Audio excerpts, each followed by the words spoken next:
The Apache warrior woman had always been a force to be reckoned with. From the time she could lift a bow, she trained with unmatched intensity, matching even the most seasoned warriors in her tribe.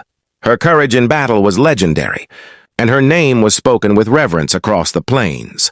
She had faced countless enemies, endured bitter winters, and survived harsh deserts, all with a fierce determination that few could match. But nothing had prepared her for the day that a hidden trap in a canyon would change her life forever. She had been leading a small group of warriors against a rival clan when the ground beneath her shifted. Rocks tumbled, and a concealed snare caught her legs in an instant. The pain was unbearable, sharp and searing, but even as she fell, her instinct to fight did not fade. She tried to crawl, to drag herself away, but the weight of her injuries made it impossible. Around her, the clash of battle continued, but soon the noise faded as her tribe realized the extent of her wounds. Fear, superstition, and perhaps selfishness overcame loyalty. Whispers spread through the ranks that a warrior without legs was no longer blessed, no longer protected by the spirits. Without hesitation, her tribe left her in the canyon, disappearing into the rocky horizon, their laughter mingling cruelly with the wind. Alone, bleeding, and struggling to breathe, she lay there, her mind torn between despair and the faint hope that she might survive. Memories of her ancestors, of the fearless women who had come before her, surged in her mind. She clung to that lineage like a lifeline, refusing to let herself slip into darkness. Hours passed, and as night began to settle, the distant rhythm of hooves reached her ears. A figure approached through the twilight, moving steadily over the rough terrain. A cowboy appeared, rugged and weathered, with eyes that held quiet determination. He dismounted, assessed her wounds, and without hesitation, knelt beside her. "You're not going anywhere like this," he said, his voice calm yet commanding. He lifted her onto his horse, supporting her fragile frame with strength born of experience. For the first time since the attack, she felt hope ignite. She had been abandoned by her own people, left to die. Yet here was someone who had chosen to help without question, without judgment. As the horse carried them through the darkened plains, the Apache warrior woman realized that survival, and perhaps something even greater, might come from the kindness of a stranger, rather than the loyalty of her own tribe. The days after the canyon incident were grueling, filled with pain, struggle, and moments that tested her very will to live. The Apache warrior woman had always relied on her strength, agility, and instincts, but now she had to face a body that betrayed her. Every movement was agony, every breath a reminder of what she had lost.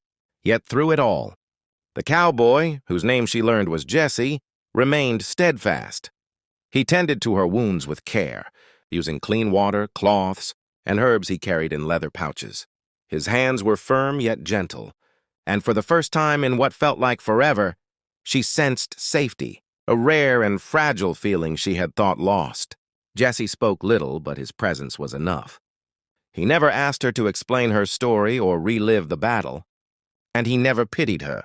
Instead, he focused on the present, helping her move, survive, and slowly regain some measure of independence. He crafted a simple sled, reinforced it so she could sit upright, and dragged her across the plains, over rocky trails and dry riverbeds. Each day was a struggle, each mile a testament to endurance. But she began to realize that life could continue, even if it was different from what she had known.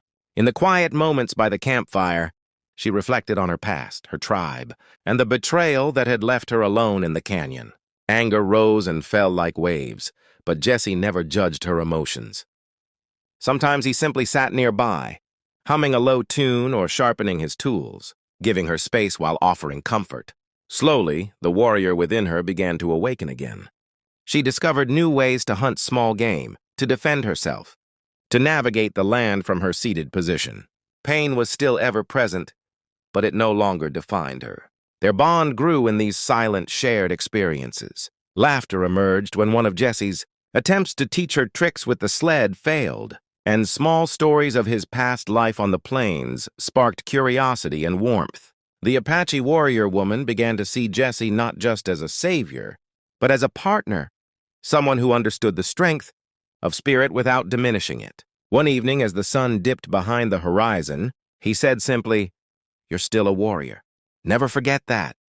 Those words settled in her chest, rekindling a fire that even the loss of her legs could not extinguish. Weeks passed, and she gained enough strength to use a brace Jesse had fashioned for her, allowing her to rise, balance, and move in a way that was almost natural. Standing again, even with assistance, filled her with triumph.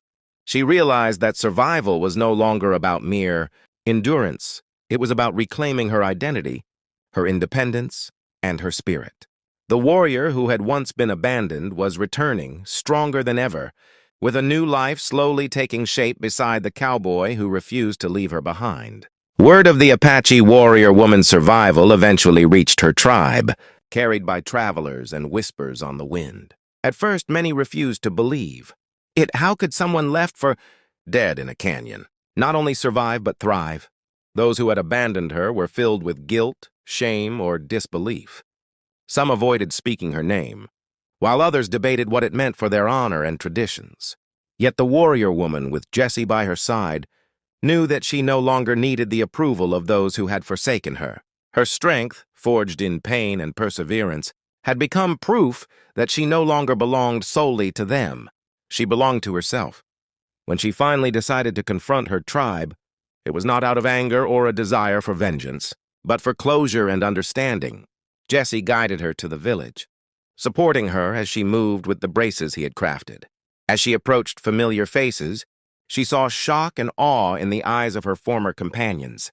Those who had once laughed and left her to die now fell silent, unable to meet her gaze.